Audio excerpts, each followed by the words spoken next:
Manipur ge hojik thengnari balam famasida mioi bagi punsi amadi saktam ngak nobo hona bahai basi yam namaru oi tanja asida Manipur ge saktam kaga doba hiram amat ge dimana traga separate administration ge wafum lak labadi wakalo manaba political party tarana yabang amloi haina CLP leader Okram Ibobi na fongdokre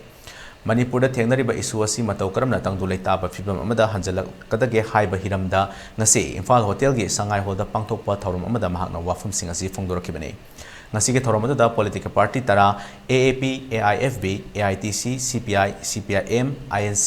JDU NCP RSP SSUBT ge maro eba mihu singsu saru yake mak makata na hai tha manga faro fawda state asigi miyoi bagi punsi amadi lanthum kanbangam daba asina law and order fail ore hai bangam dabasu miyamna khangnar bangaktani double engine lengak ni hariba BJP lengak asi law and order ngak pangam daba asina maram oiraga lanjinari ba miyoi sing relief camp ta kayam kuina thamgadori bage masa masa ge yumda hanjal hanaba lambi yat pasu ude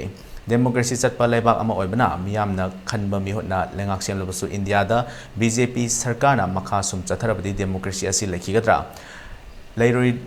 Lairaroidra haibagi achauba wahang ama laklai democracy chatpa laibak amagi mapangal kalhangi hairabadi ima ibel sing amadi CSO sing na loriba thaudang asi thagat from thoi haike Chief Minister lokthok ta ba haibadudi ngoigi party gi manong aduga central government adum tawudamni law and order control tawbangamdre wigi life property protect tawbangamdre biren Manipur gi president CM se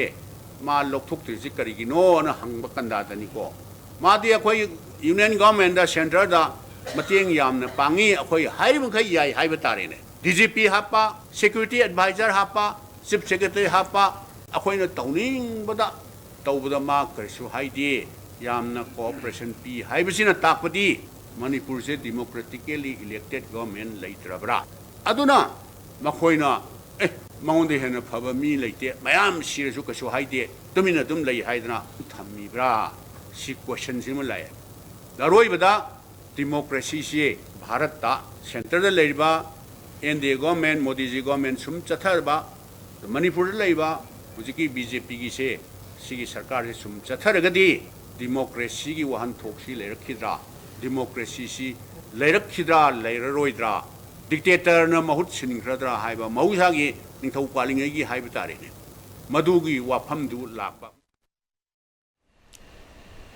Nakalamorom da Thoromanda Saru Yakiba JDU ki spokesperson Dr. Nimai Chanluang na hai BJP na sasan tawa Manipur lenga asi sumjaraba hingchaba gi lenga amani maram asina thengnariba eho asi lenga asina loisanba ngamgadaba mante Aten matamda loisilamba yaba irang asi hojik fawbo loisanana thamliba asi lakadoriba 2024 gi Lok Sabha election mai pakpa ngamnaba aronba lalong ama sanarabra haibagi chingnaba lei irang asi loisanaba honabada parja sing gyan taba mathau tai political party taranasu hiram khudingda irang asi loisanaba honabada saru yagani haibaga loinana ngasigi mifamna lokiba warip sing makhada miyamna pathoktuna khangalakhi